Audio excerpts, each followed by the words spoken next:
Hi, it's Matt Cash, lymphedema therapist with Lilly Clinic in Roanoke, Virginia, and we are on episode 3 of Lilly Pod, All Things Lymphedema, and we are blessed with Kelley, who is here to talk about her experience with acquiring lymphedema, stage 2. Now we're going to move into the second part of this episode, where we talk about how she gets to a surgeon and what was that process like. So Kelley, thank you again for being here. Tell us about, how did you find a doctor? What was that process like? So that was a process all in itself. Like I said in episode 1, I did see a vascular surgeon, and the vascular surgeon said, "Hey, we can't do anything for you here.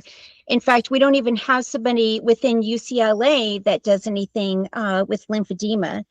So I do know of a surgeon, but he's over at Cedars. And I said, "Okay, well, can you give me the name?" He said, "Sure." So he gave me the name of Philip Brazio. And I immediately went home and did an internet search to see, where he was located. I had also saw a few things on YouTube of different things that he had talked about. If you want to look them up, please do. And you can see some of his background and some of the information that he puts out. What's the name of his practice? It's plastics and reconstructive. Okay. At Cedars. He's in Beverly Hills, and he also practices out of Marina del Rey here in Southern California. When you met with him and his team, I assume you met with a team of people. I don't know. Was it a team of people or? Oh, his entire office staff and medical staff were outstanding, very supportive, very caring. I mean, I every time I go, I always feel very cared about, and I have, all my questions answered. So, I can't say enough about his team. So when you went for the consultation, how do they determine, or what was the process like to determine because you had 3 different procedures. So how did they come up with, like, you need a transplant, an anastomosis, and lymph sparing liposuction? Like, how did that come about? So all of 3 of those came individually. So when I first met with Dr. Brazio, he, I explained the history, took a look at my leg, saw that I was an early stage 2. So he recommended the initial surgery would be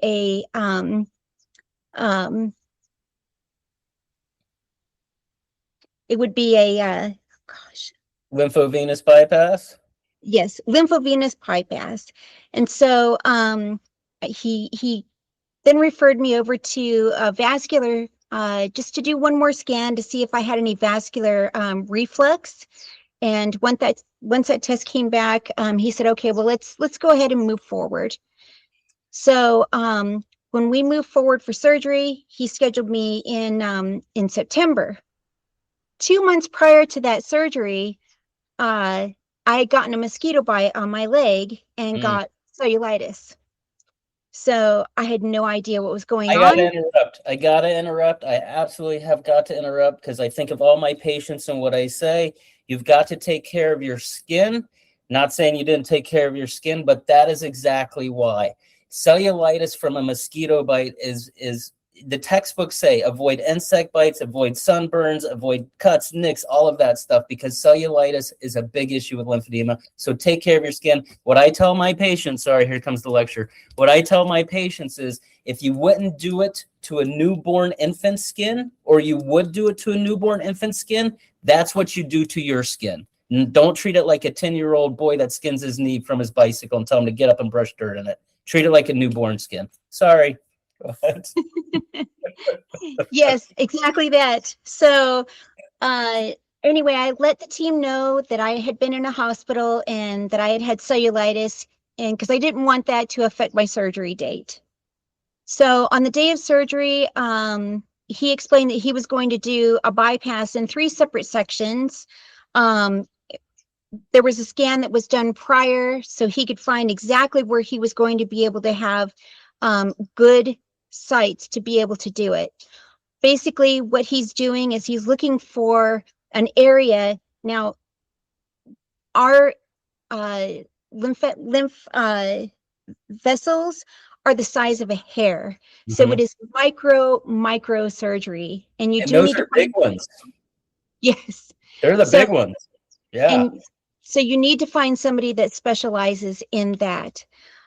So once he found those areas, did a temporary medical tattoo so that when I went in for surgery, he knew where to go. So you mentioned that you had a vascular scan, which was one of my questions in this. I assumed that, and knowing what a lymphovenous bypass, also a lymphatic venous anastomosis, same thing. You're connecting one vessel into another vessel. But venous insufficiency, if your veins were refluxing, you had venous insufficiency, that I assume you don't qualify for that. Is that, do That's you know if that, correct. yeah, okay. That would make sense to me clinically. Um, so you had that surgery first? I did. Okay. So once I had that surgery, 2 months later, I got cellulitis again from Hey, a razor nick. So I let Bracio's team know what hold on. happened. I got to do it again. Don't use straight razors on your skin. Okay, I'm done. So, yes. So I let him know what happened. He says, "Oh no." So went in for consultation. Now, when he did the bypasses, out of the 3 sites, one of them did not take. 2 of them did. So after I had that second cellulitis episode, he says, "Oh no, we got to do something else." So he then recommended that we do the vascularized lymph node transfer. I Okay. said, "Okay, let's go ahead and do it." So um, I got we were going through the insurance process, and I get a denial letter. And I Hmm. said, "You've got to be kidding me." The denial was that it was not medically necessary or that it was experimental. Good And old insurance. yeah, I I was absolutely beside myself. So after getting past the emotional blow of being told it's not medically necessary when it absolutely was. And even Dr. Brazio had spoken to my insurance company and made a case for me. Said, "No, this is medically necessary." They still stuck by their denial. Hmm. You want to play that process out? Did you get the surgery? I did. So Should if I you should I even ask how you got them to approve it, or are we just gonna not? We're gonna just. Did you? Was it legit or oh, we're mafia? gonna dive in. You know, We're gonna dive in. So okay. if you do get a denial from your insurance company, uh, now this is private insurance. Go through, and it does tell you how to go through the grievance or appeal process. So the first thing you need to do is you need to go through that appeal process.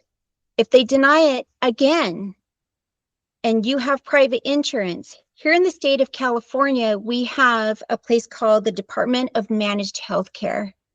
And even on the denial letter from the insurance company, it says that you can go to the Department of Managed Healthcare and file for a claim to be reviewed, an independent medical review. So that's what I did. And what that does is you gather the information from your surgeon's office stating that this is why it's medically necessary, and you submit the paperwork to them.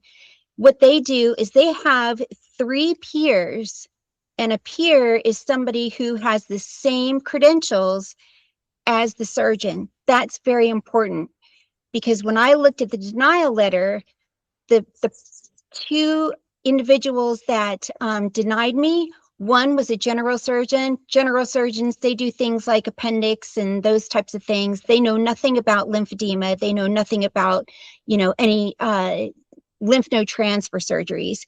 And the other one, I think, was another general surgeon.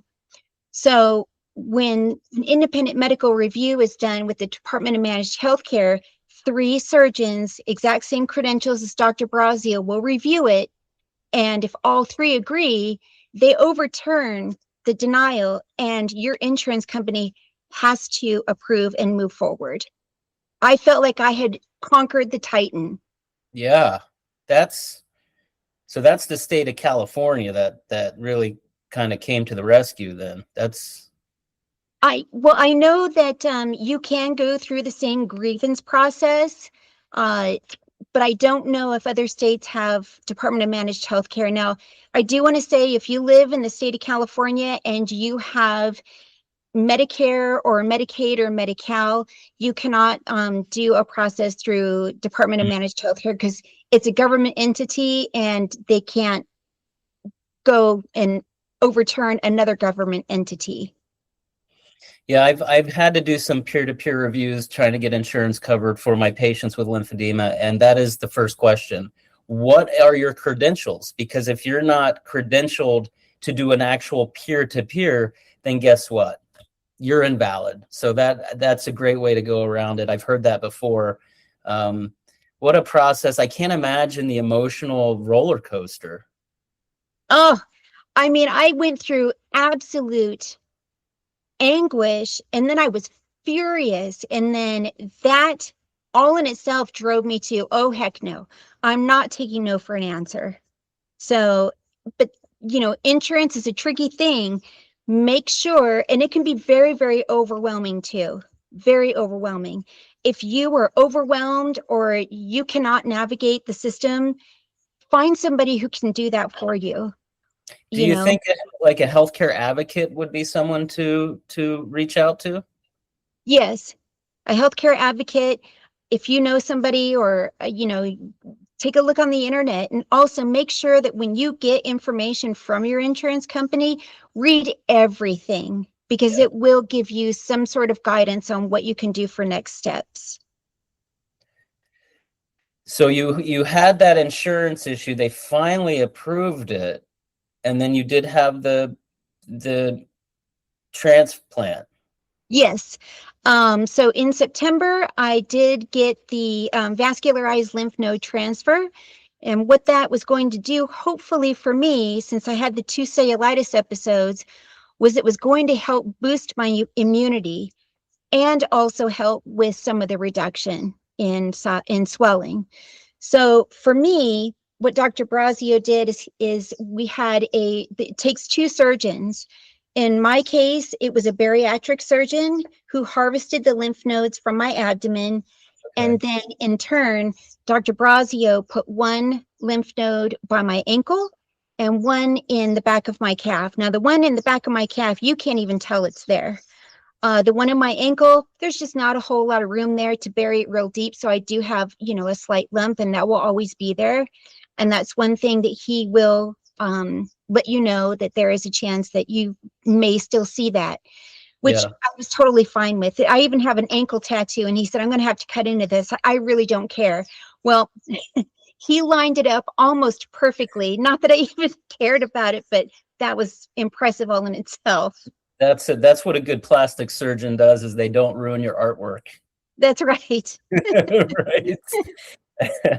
Wow. So the donor site, as a therapist, so this is where I have a really hard time wrapping my brain around, is because I automatically think of a sentinel lymph node where they take that to study it for cancer. So they're damaging the lymphatics, which then could cause lymphedema in that area. So is there a reassurance that that won't happen? Is that a risk? Can you just discuss that a little bit? I think there's always a risk anytime you take any kind of lymph nodes or damage lymph nodes from any kind of area. But to my understanding, in the abdomen, there's an awful lot of lymph nodes that are in that particular. Yes. Hundreds. So I wasn't worried about it. I was willing to take any kind of risk to go forward with it. And I'm very, very glad I did. One thing that I had also asked, and I've heard of it. I am not sure if, how much research is being done, but a pig's anatomy is very, very close to a human's anatomy. I know that, I've heard that they've been looking at maybe taking lymph nodes from pigs and using that too. Now, not sure if it's completely what the research is on that, but it'd be great for somebody who's. I mean, they do aortic valve replacements with pig. They use tendons. They use a lot of the even I don't. Do they use the heart? Do they use the They pig do. heart? I Yeah, think they do. I know the valve for sure. yeah, I know the valve for sure too. Do you have to do anything special to that donor site, or is it just kind of like over and done? Let's move on with life. Over and done. Let's move on. Yep. It's all Okay, so that's a very long surgery. I will tell you that. That's inpatient. So it's 4 hours to do the harvesting and another 4 hours to have the transplant done. And that one was a 4-day stay at Cedars. yeah, I can't imagine how integral that surgery must be. I would love to actually see it done. I think that would be absolutely amazing. Question about the lymph node on the ankle. Did he say, because if you look at the anatomy of the body and you look at where our lymph nodes are, they're relatively in protected areas, right? So in the groin and the armpit, inside the elbow, inside the knee, but the ankle is not very well protected. So was there any cautions or things that they said, like, don't go play kickball or something like that? So for sure, the first 2 weeks, I was in a wheelchair. I could not bear any weight on that leg whatsoever or have any kind of pressure on that leg. It was not even no compression or anything for the first 2 weeks. No At all. compression. No compression. No. And me, because I'm so active, being in that wheelchair was the worst part of the recovery for me. And also, a lot of people who have knee replacements and all this stuff, they want you up and walking, doing things immediately after. Not with any kind of lymphatic surgery at all. You need to ease back into your life, because if you overwhelm the lymphatic system, it's going to damage what has already been done. Yeah, and that's how lymphedema progresses, is it continues to get overwhelmed. It's overwhelmed with fluid. It's working harder and harder and harder, and it's getting more and more compromised as it does that. So it makes sense. Was your lymphedema therapist a part of this process right now, this first week or two out? Yes. So beforehand, she would work to get me as reduced as possible. Now, before you go into surgery, you do need to keep compression on. Even when they take you into the OR, he wants that on there into the very last moment. That helps him, and it also helps you to have a better outcome. After the 2 weeks from surgery, I went to go and see my therapist. She does not do massage on the areas that have the transplant. Everywhere else around it, very, very gentle. So she's helping with that, not only just the lymphedema, but the acute swelling as well. Yes, the Yeah. post-surgical swelling, yes. Now, the results for that surgery take at least 6 to 9 months before you start to see results. The lymph nodes have to learn their new role in the new area. They're kind of overwhelmed going, hey, what the heck just happened? So it does take time. So you have to be patient. Yeah. Just vascular lymph node transfer, vascularized, meaning that they're not just taking the lymph node, they're taking the blood supply with it, so it's staying nourished.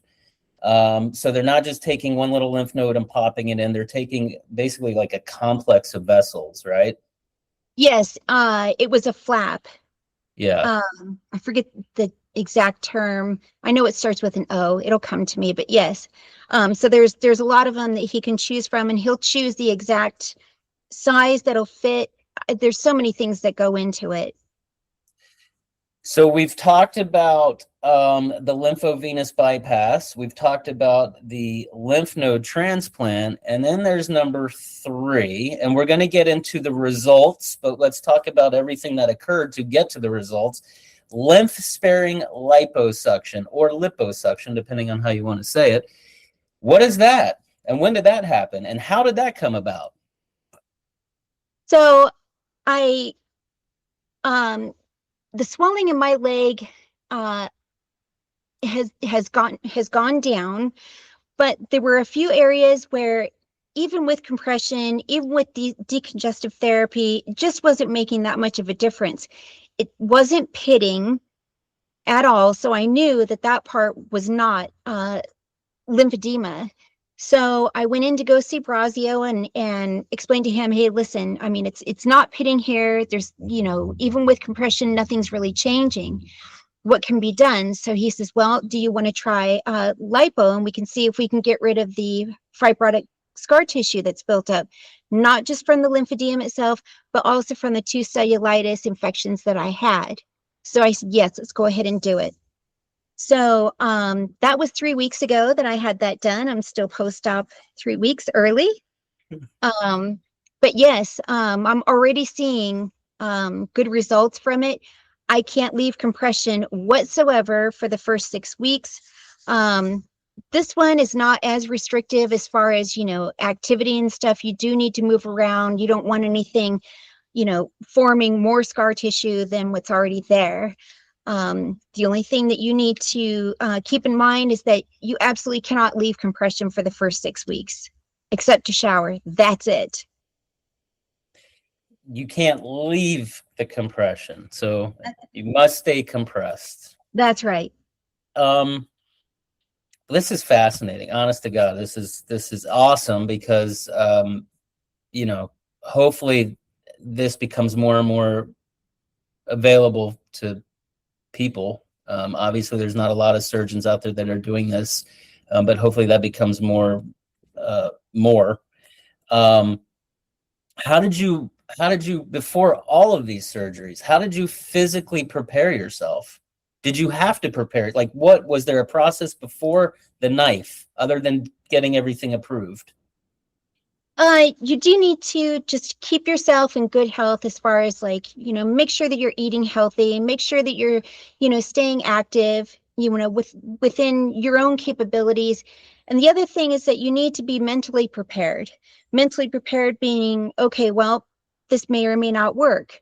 If it doesn't work, the one good thing is that you're not going to be any worse off. In other words, it's going to be just like you hadn't had surgery at all. So, you know, it means compression is still your friend. Compression is always going to be your friend, even with these surgeries. They're, you know, in my case, you know, before I got the lipo done, I was able to go maybe 3 or 4 hours without compression. I can still go to the beach, or go somewhere, you know, where I can wear a pair of heels. But I have to get back into compression, otherwise it starts to swell again. And that's the reality of lymphedema, and that's something that I know people have a really hard time with. Is like, this is for life, and the answer is right now, yes, it is, unless you don't want to manage it, and then cellulitis happens, and sepsis could happen, and wounds could happen. So does it suck? Yeah, and I'm happy to say that it does. I made a whole video about how lymphedema sucks, because it does, and we need to make it less of that. Is there anything that you wish you knew before you went into the surgery? You know, I had all of my questions completely answered before I went into surgery. The only thing that I wish I knew well, no, I really can't say that there was anything that I wish I knew, because I was completely prepared. I asked that's the other thing, is that you do need to ask all the right questions. If something comes to your mind before you have your consultation, jot it down and make sure you bring all those questions with you. If someone is considering surgery and it seems like a viable option for them, but they're feeling overwhelmed, do you have any advice for that sort of person? The one thing I will say is that when you do your research for a surgeon, they are going to be very few and far between. I know here in the state of California, there are only 3 that do it. There's 2 at Cedars, and then there's one other surgeon, and I believe he's up north. So they need to specialize in micro surgery in order to get that done, because a lot depends on their skill set. But yeah, just keep an open mind. What should they look for in a surgical team? Oh, the surgical team, Brazio's team is very carefully picked, and you know, they're very supportive. answers all the questions. You will, when you post-op, they will do measurements, they'll do photographs so that they can track your progression also. So before I went in for the lipo, my insurance did request photos so that they could see the volume between one leg and the other in order to make the approval. Yeah. One last question. Would you do it again? Before we talk about what life is now, would you do this again? I would do it all over again, yes. And if Good to there are know. opportunities for maybe another bypass in the future, it's going to be 100% yes. I lied. One more question. Do you think, because you've gone through this surgery, you've gone through this, and we don't know what the results are yet. We're about to learn that. But do you have greater hope in that potentially there might be a road to a cure in the future? Yeah, well, a cure, I hope Mm-hmm. there's going to be a cure. I think Me everybody too. here hopes there's going to be a cure. Um, you know, right now, the fact that we even have these surgeries and that it's a possibility for somebody to have a better quality of life, that's better than what we ever had before. Yeah, that's true. So this concludes the part 2 of episode 3. We're going to get part 3 is going to be about recovery and what life is now. And I am really curious about where we go here, because what we heard were the buzzwords. She still wears compression all the time. She still needs to see her lymphedema therapist, and she had these surgeries. So what happened? Why would she do it again? I can't wait to find this out. Kelley, thank you so much for taking part in this podcast. And I look forward to hearing about your recovery, what your life is now, and what's changed for you. Thank So you for thank having you. me, Matt. You're welcome. Stay tuned for part 3.